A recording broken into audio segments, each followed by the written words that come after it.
ചെയ്ത ശ്രീ അമൽ കെ ജോബി. ഒരുപാട് സ്നേഹത്തോടെ നമുക്ക് അമലിന്റെ വേദിയിലേക്ക് സ്വാഗതം ചെയ്യാം.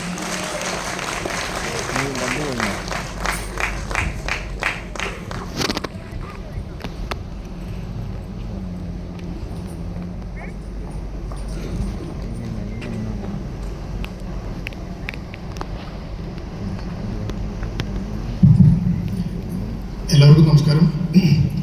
ആദ്യം തന്നെ ഞങ്ങളുടെ ക്ഷണം സ്വീകരിച്ചുകൂടെ എത്തിച്ചെന്ന എല്ലാവർക്കും ഹൃദയത്തിൻ്റെ ഭാഷയിൽ ഞാൻ നന്ദി പറയുന്നു. ഒത്തിരിയധികം സന്തോഷത്തോടെയും അഭിമാനത്തോടെയും കുറേ പ്രതീക്ഷയോടെ ഞങ്ങളോട് നിൽക്കുന്നത്.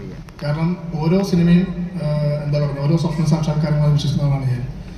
ഈ സിനിമ എന്നല്ല, എല്ലാ സിനിമകളും അതായത് ഒത്തിരി പേരുടെ കഷ്ടപ്പാടിൻ്റെയും ഒരു ഹാർഡ് വർക്കിൻ്റെയും അല്ലെങ്കിൽ വർക്കില്ലാത്ത രാത്രികളുടെയൊക്കെ ഒരു റിസൾട്ടാണ് ഒരു സിനിമ എന്ന് പറയുന്നത്. ഒരു ടീം സ്പിരിറ്റ് ഉണ്ടെങ്കിൽ സിനിമ വർക്കൗട്ട് ആകും. അപ്പം തീർച്ചയായിട്ടും ഈ സിനിമയ്ക്കും ആഘോഷം എന്നുള്ള ഈ പടത്തിനും അങ്ങനെ ഒരു ടീം ഉണ്ടെന്ന് വിശ്വസിക്കുന്നു ഞാൻ. ഇപ്പം CN ഗ്ലോബൽ മൂവീസിൻ്റെ ബാനറിൽ doctor Lizy K Fernandez, doctor Prince Prosy, doctor Devasy Kurian, Jessy Mathew, Panish Charan, ഇവരൊരു കൂട്ടായ്മയിൽ ഉണ്ടായൊരു സിനിമയാണ് ആഘോഷം. പേര് പോലെ തന്നെ അത് ആഘോഷത്തിൻ്റെ ടാഗ് ലൈൻ എന്ന് പറയുന്നത് സെലിബ്രേറ്റ്, അതായത് life is all about celebrations. അപ്പോൾ ആ ടാഗ് ലൈൻ പോലെ തന്നെ ഒരു കളർഫുൾ ഒരു സെലിബ്രേഷൻ ബോർഡ് പടമായിരിക്കും ആഘോഷത്തിന് വാക്ക് വരുന്നു. പിന്നെ അതോടൊപ്പം തന്നെ ഇതിൻ്റെ കഥ ലിസ്റ്റ് ചേച്ചേട്ടൻ്റെ കഥ നമ്മുടെ അടുത്ത് ആദ്യം പറഞ്ഞേ.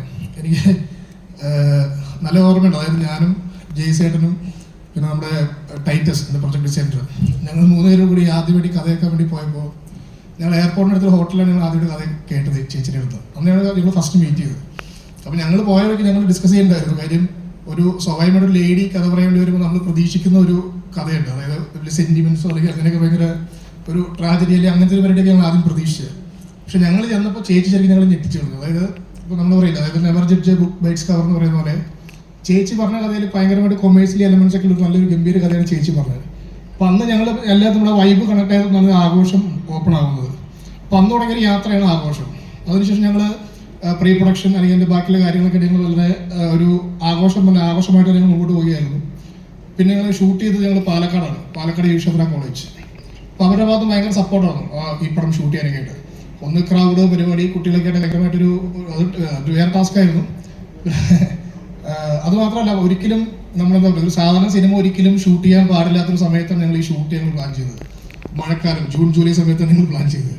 അത് വലിയൊരു വെല്ലുവിളിയായിരുന്നു. കാരണം 1-2 ആർട്ടിസ്റ്റിൻ്റെ ഡേറ്റ്സ് ക്ലാഷ് കാരണം നമുക്ക് വേറെ നിവൃത്തിയില്ലായിരുന്നു, വേറെ ഓപ്ഷൻ ഇല്ലായിരുന്നു നമുക്ക്. പക്ഷേ എന്തുകൊണ്ട് നമ്മുടെ ഫുൾ ടീം നമ്മുടെ കട്ടയ്ക്ക് നിന്നുകൊണ്ട് അതായത് അന്ന് ആക്ച്വലി ഇപ്പോൾ നമ്മൾ ചില സമയത്തൊക്കെ നമ്മൾ ക്യാമറയൊക്കെ ഷൂട്ട് ചെയ്യുന്ന സമയത്ത് പുറത്ത് ഭയങ്കര മഴ പെയ്യും. നമ്മൾ ക്യാമറ നേരെ അകത്ത് കയറി കഴിഞ്ഞാൽ അപ്പം മഴ നിൽക്കും, ഇതായിരുന്ന അവസ്ഥ. അങ്ങനെ മഴയായിട്ട് ഭയങ്കര ഒരു ഒളിച്ചുകളി ഞങ്ങൾക്ക് ആ ലൊക്കേഷനുണ്ടായിരുന്നു. പക്ഷേ എങ്കിൽ പോലും നമ്മുടെ ടീം ഫുൾ നമ്മുടെ അവിടെ കട്ടയ്ക്ക് നിന്നുണ്ട്, ഇൻക്ലൂഡിങ് ആർട്ടിസ്റ്റ് അല്ലെങ്കിൽ എല്ലാ ടെക്നീഷ്യനും നമ്മുടെ അവിടെ കട്ടയ്ക്ക് നിന്നതുകൊണ്ട് നമുക്ക് പ്ലാൻ ചെയ്ത സമയത്ത് അധികം നമ്പർ ഓഫ് ഡേയ്സ് ഷൂട്ട് കൂടാതെ അല്ലെങ്കിൽ എക്സ്ട്രാ നമുക്ക് പോകാതെ അധികം നമുക്ക് ഷൂട്ട് കംപ്ലീറ്റ് ചെയ്യാൻ പറ്റുന്ന വലിയൊരു അനുഗ്രഹമായി ഞാൻ കാണുന്നു. അപ്പോൾ അതിന് ഞാൻ നമ്മുടെ കൂടെ വർക്ക് ചെയ്ത എല്ലാ ടീം അംഗങ്ങൾക്കും ഞാൻ എൻ്റെ ഹൃദയത്തിൽ നന്ദി ഞാൻ അറിയിക്കുന്നു. അതോടൊപ്പം തന്നെ ഇന്നിപ്പോൾ നമ്മളിവിടെ കൂടിയിരിക്കുന്നു, ഇപ്പം ആഘോഷം നമ്മളിങ്ങനെ വന്ന് ഇപ്പോൾ ഓഡിയോ ലോഞ്ചിൽ എത്തി നിൽക്കുകയാണ്. ഇപ്പോൾ ഈ ഓഡിയോ ലോഞ്ച് ഫംഗ്ഷൻ നമുക്കറിയാം, ഡെഫിനറ്റ്ലി ഓഡിയോ ലോഞ്ചിൻ്റെ ഏറ്റവും വലിയ ഹീറോ എന്ന് പറയുന്നത് സ്റ്റീഫൻ ദേവസിയാണ്. അപ്പം നമുക്ക് ആക്ച്വലി 2 മ്യൂസിക് ഡയറക്ടേഴ്സ് ഉണ്ട്. അതിൽ സ്റ്റീഫൻ 2 സോങ് ചെയ്തിട്ടുണ്ട്, ഗൗതം മിൻസിൻ്റെ 2 സോങ് ചെയ്തിട്ടുണ്ട്. അപ്പോൾ ഗൗതമിൻ്റെ പാട്ട് ഇപ്പോൾ ചേച്ചി പറഞ്ഞ പോലെ ഈ വരുന്ന 12-ാം തീയതി ഖത്തറിലൊരു ഫംഗ്ഷൻ ഉണ്ട്, അവിടെ വെച്ചാണ് ആ സോങ് 2 നമ്മൾ റിലീസ് ചെയ്യുന്നത്. സ്റ്റീഫൻ ബ്രോയിലേക്ക് വരുവാണെങ്കിൽ എൻ്റെ കഴിഞ്ഞ പടത്തിൻ്റെ മ്യൂസിക് ഡയറക്ടറും സ്റ്റീഫൻ ബ്രോ തന്നെയായിരുന്നു, ഗുമസ്തൻ. സ്റ്റീഫൻ അതായത് ആക്ച്വലി ഇപ്പോൾ ഞാനൊക്കെ പണ്ട് ഇദ്ദേഹത്തെ നേരിട്ട് പരിചയപ്പെടുന്നതിന് മുമ്പേ തന്നെ ഇപ്പോൾ നമ്മളല്ലേ മാന്ത്രികകൾ കൊണ്ട് മാജിക്ക് സൃഷ്ടിക്കാവുന്ന ആളായിരുന്നു. എല്ലാവരും ഞാൻ പറയാതെ തന്നെ അദ്ദേഹത്തെ പറ്റി അറിയാം.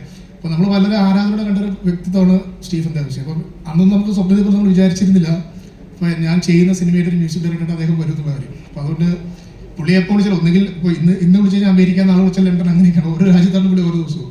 അപ്പോൾ ആ തിരക്കിനിടയിൽ നമ്മുടെ പാട്ടുകൾ വന്ന് ചെയ്ത് നമുക്ക് മനോഹരമായ 2 പാട്ടുകൾ ചെയ്തു തന്ന സ്റ്റീഫൻ ബ്രോയ്ക്ക് എൻ്റെ ഹൃദയം നന്ദി, ഒരു കടപ്പാട് അറിയിക്കുന്നു.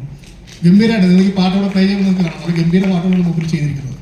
അപ്പം അതോടൊപ്പം തന്നെ ഇത് പിന്നെ അധികം നീട്ടുന്നില്ല കാര്യം. ഇപ്പോൾ ഇവിടെ മീഡിയക്കാർക്ക് അടുത്ത പരിപാടിക്കൊക്കെ പോകാനൊക്കെയുള്ളതാണ്. ഇപ്പോൾ കളങ്കാവിൻ്റെ പരിപാടി അപ്പുറത്തുണ്ടെന്ന് ഞാൻ പറയുന്നു. അപ്പം നമ്മൾ ഇതിന് പാട്ട് റിലീസ് പാട്ട് കാണുക, എല്ലാവരും സപ്പോർട്ട് ചെയ്യുക. നമുക്ക് ഈ വരുന്ന ക്രിസ്മസ് ന്യൂ ഇയർ റിലീസാണ് പടം ഡേറ്റ് പ്ലാൻ ചെയ്തിരിക്കുന്നത് റിലീസ്. അപ്പോൾ എല്ലാവരെയും സപ്പോർട്ട് ഉണ്ടാവുക, നമ്മുടെ കൂടെ കട്ടയ്ക്ക് നിൽക്കുക, പ്രാർത്ഥിക്കുക, അനുഗ്രഹിക്കുക. ഞാൻ അധികം നീട്ടുന്നില്ല. അപ്പോൾ നമ്മുടെ ബാക്കിയെല്ലാവരും കൂടെ ഉണ്ട്, നമ്മുടെ ആർട്ടിസ്റ്റിലെല്ലാം വന്നിട്ടുണ്ട്. നമ്മുടെ ഹീറോ നരേൻ ബ്രോ വന്നിട്ടുണ്ട്, റോസ്മിൻ, ജോണി ചേട്ടൻ, ബോബി ചേട്ടൻ, ജെയ്സൺ എല്ലാവരും ഉണ്ട്, എല്ലാവരും കൂടെ ഉണ്ട്. എല്ലാവർക്കും ഓരോരോ വാക്കുകൾ പറയാനുണ്ട്. അപ്പോൾ അതുകൊണ്ട് തീർച്ചയായിട്ടും നിങ്ങളുടെ സപ്പോർട്ട് ഉണ്ടാവുക, നിങ്ങളെ അനുഗ്രഹിക്കുക, ഞങ്ങളുടെ ടീമിലൂടെ ആഘോഷമായി തന്നെ റിലീസ് ചെയ്യാൻ സപ്പോർട്ട് ചെയ്യുക. നന്ദി, താങ്ക്സ്.